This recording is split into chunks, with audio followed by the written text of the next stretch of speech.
Sailing direction are assistant publication produced by National Geographic authorities to mariners and coastal navigation and port approaches. They complement nautical charts by providing details, descriptive information that chart cannot convey. What are sailing direction?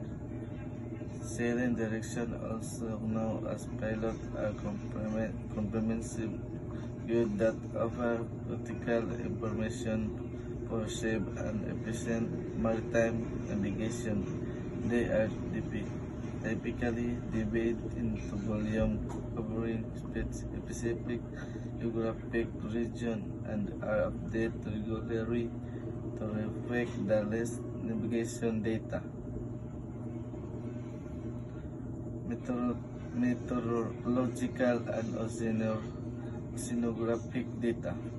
They provide information on weather patterns, current date, and ice conditions, which are essential for voyage planning and operational decision making.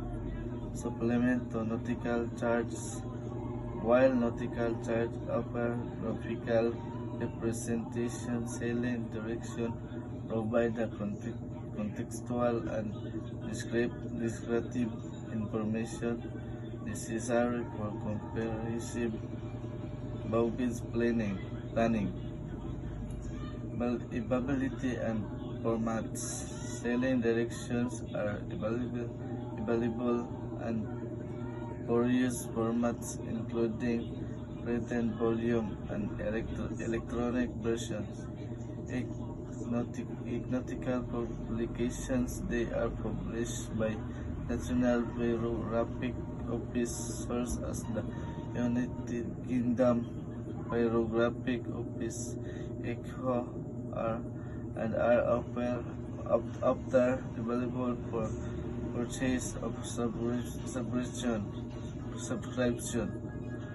In summary, sailing directions are indispensable tools to mariners, providing essential information that support safe navigation and efficient port operation. Their details and update content ensures that navigation decisions are well informed, enhancing maritime safety and compliance.